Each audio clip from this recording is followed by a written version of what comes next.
Welcome back, everyone. We're going to continue our work with limits today. We kind of did the theory behind it, where you're looking at it graphically and seeing what's happening as the limit is approaching a constant from one or both directions. So the very first thing we talked about was that if you have a limit, a function who has a limit going to a number, and the number easily directly substitutes in, that's what you're going to do. So this is a parabola if you graph it, and then you'd see the x approaching on either direction, and that would just mean that it's actually going to that point on the parabola, which would be, in this case, -1 squared plus -1 minus 6, which gives us a -6. Directly substituting in for b,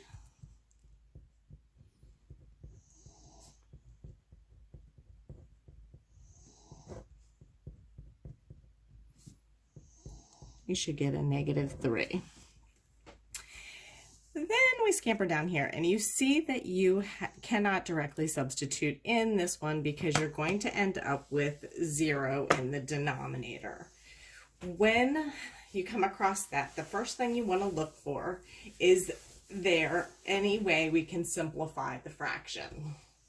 And we did this when we did graphing rational functions, where you would find the holes in the graphs and things like that. So here, let's factor our numerator. That's going to be x plus 3 times the quantity x minus 2 over an x plus 3. And here you can see the x plus 3's will cancel, leaving you with x minus 2. And from there, you can directly substitute in that -3 that we were working with, which gives us -5. So even though we could not directly substitute in -3 in the original, you can plug it in the simplified form. And that absolutely is a true fact. It's a hole in the graph, so it's still approaching it from either direction.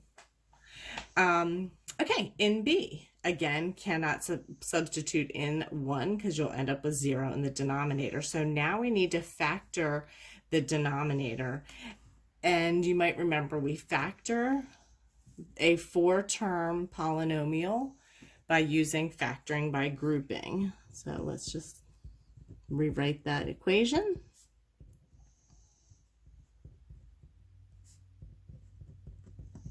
Okay, you group the first 2 terms together, last 2 terms together, and factor out the GCF from each of those quantities. In the first set of parentheses, you have an x squared as the GCF. If you factor it out, you're left with x minus 1. In the second one, it's primes, but we still need to factor something out, so we're going to factor out a 1.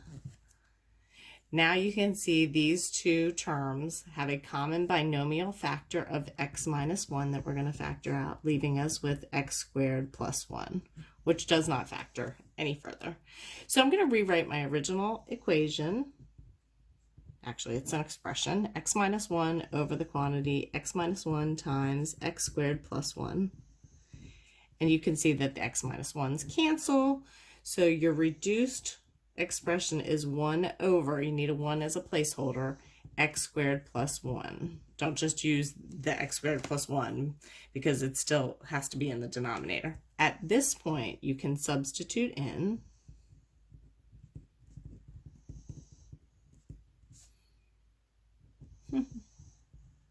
and you're plugging it in a 1, right? So 1 over 1 squared plus 1 equals a half.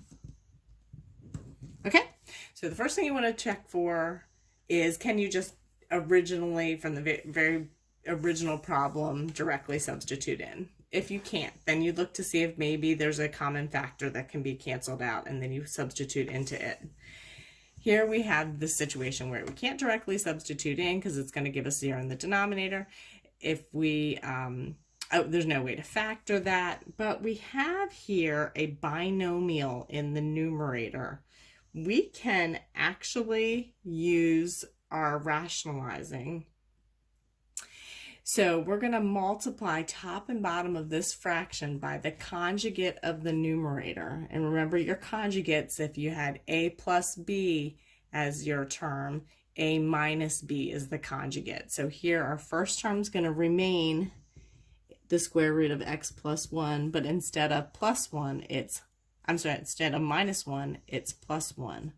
Multiply top and bottom by the same expression. It's the conjugate of the numerator. Remember we used that when we used to rationalize the denominators? Okay, we're going to distribute here, and because it's multiplying conjugates, the inners and outers cancel. So your first, when you multiply that together, are going to be the square root of x plus 1 squared minus 1 squared. The denominator, do not distribute this x, and you'll see why. And it's true every time you do these problems. You never want to multiply that through. So we're just going to sandwich them together.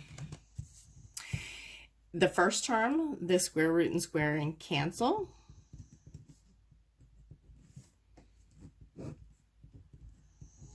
not going to touch my denominator. Plus 1 and minus 1 cancel, x over x cancels, and you are left with, again, you need a 1 as a placeholder in the numerator, over the square root of x plus 1, which is so counterintuitive for us because we don't like square roots in the denominator. But for this, it's good because at this point we can substitute.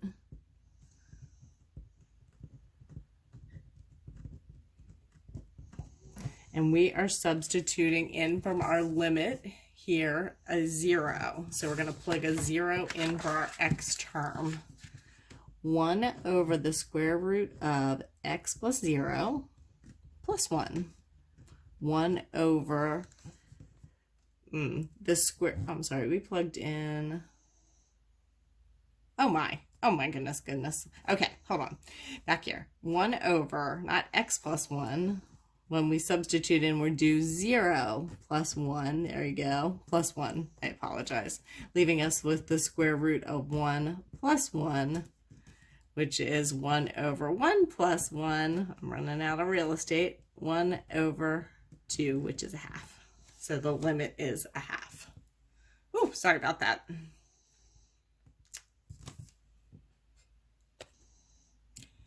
Okay, so flipping over here, we're going to talk about the limits as they approach infinity or negative infinity.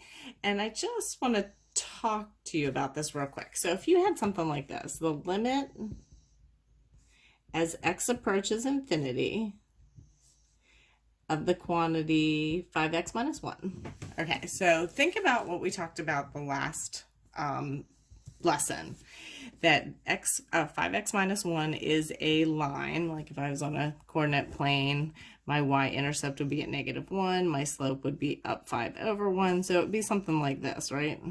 Which is a hideous graph, I know, but as my x values are approaching, they're not approaching a number. Remember, if this was like approaching 1, we'd go like this and we go, whoop, okay, it's whatever that number is right there. But it's approaching infinity. So it's saying as my x values are getting bigger and bigger and bigger, what number am I approaching?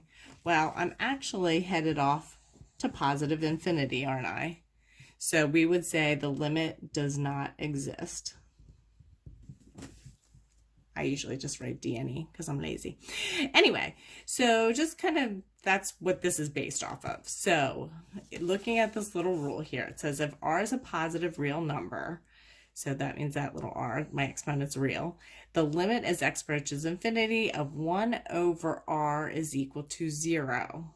And if my limit as x approaches negative infinity of 1 over x to the r also equals 0. Now, that means anytime you have an exponent that's larger in the denominator than the numerator, that means it's, you know, kind of making that asymptote graph, right? It's coming down, like 1 over x. If I was just graphing f of x equals 1 over x, I mean, there's a couple different pieces to it, but part of it would go like this, right? If we're heading off to positive infinity here, you can see it's getting closer and closer to 0. That's what that's referring to, okay? If it was negative, it'd be this piece over here. And again, it would be getting closer and closer to 0. Can you even see that? Oh my goodness. Sorry, guys. It's just like I'm in the classroom. You can't see what I'm doing because I'm off the screen. Sorry. So 1 over x is this, well, part of it is this graph right here. And as my x is approaching positive infinity, it's getting closer and closer to 0. That's what these are talking about, is because there's an asymptote there. It's not going off to infinity like our line did. It's actually converging on 0. The basic thing you need to keep in mind is if you see a variable in the denominator and the exponent is larger on the bottom, it's converging on 0. Your limit is 0. Okay, so this first example, there are actually 2 different pieces to this, and I want you to think of that as 2 different parts. So this is the limit as x approaches infinity of 4 minus the limit of x approaching infinity of 3 over x squared. So it's actually 2 separate problems you're working through. So the first part of this, the limit as x approaches infinity of 4, well, it doesn't matter what x is doing. 4 is just going to be 4. It's not going to change. Here, the limit as x approaches infinity of 1 over x squared. Here, my denominator has a higher exponent, so it's 0. 4 minus 0, 0. Cool. Okay, so if you have a fraction, what you want to do is divide each term. Now, looking here, you have a fraction, but there's 2 terms in the top and 2 on the bottom, so there's 4 terms total. You're going to divide each one of those terms by the highest power of x, and it's written here if you forget. Divide the numerator and denominator by the highest power of x in the denominator, okay? Key, in the denominator, not overall, just the highest exponent in the denominator. By dividing each term, you're doing the same thing to each term, so you're not changing the original value. So I'm going to write this all out. So we're going to divide each term by x squared, since that's the highest degree term in the denominator. So negative 2x over x squared plus 3 over x squared over 3x squared over x squared plus 1 over x squared. Okay, I divided each term by x squared because that was the highest degree in the denominator. Don't worry about the coefficient of it, just the value, just the x term. Let's reduce these. X and x squared are going to reduce to negative 2 over x plus, this one doesn't reduce at all, so 3 over x squared. The denominators, the x squareds cancel. You're left with 3, and 1 over x squared doesn't cancel. Now, just like we did on that last one, you're taking the limit of each term. Okay, so if I took the limit of this term, higher degree is in the denominator, so it's 0. Same thing in this term. 3 over x squared is 0. 3, it doesn't matter what's happening to x. 3 is just going to stay 3 plus 0. So you're left with 0 over 3, which equals 0. So that limit as it approaches infinity is 0. In this second problem, the highest degree of x in the denominator is an x squared. So I'm going to divide each term here by an x squared. Okay, divided each term by x squared. Now I'm going to reduce it, giving me negative 2 plus 3 over x squared. Oh my gosh, my handwriting is dreadful today, guys. Sorry. Here my x squareds cancel. You're left with 3 plus 1 over x squared. Take the limit of each one of these going to infinity. X going to infinity is not going to change that negative 2. X going to infinity of this, though, is going to be 0 because the higher degree is in the denominator. 3, it's not affected by whatever X is doing. And as X approaches infinity here, you are approaching 0. So the limit is negative 2/3.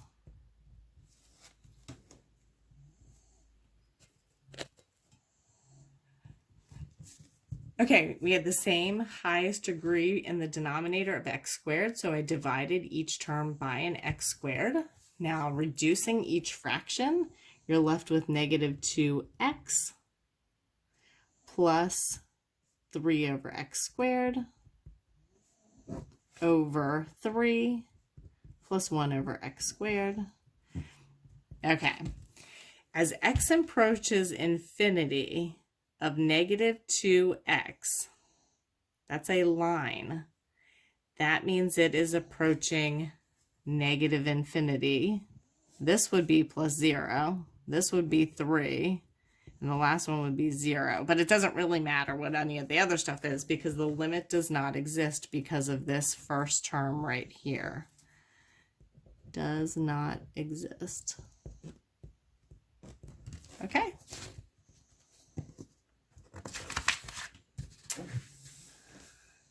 The last page of this is just the formal write-up of what we just did, that last little section talking about your exponents. If the exponent is higher than the denominator, your limit is 0. If it's the same, it's n equals b. And if it's the greater in the numerator, the limit does not exist. But it's just like the formal write-up of that. Okay, so I'm going to give you some work to do for you to hand in, and I hope you guys are doing well. Seniors, if you're still trying to hang with me, I really appreciate you seeing it to the end. I'm sorry we didn't get to say goodbye in person. I really hope you have a wonderful life and do great things and keep in touch, and don't forget, us in our little small town when you go off and soar high. Bye, guys.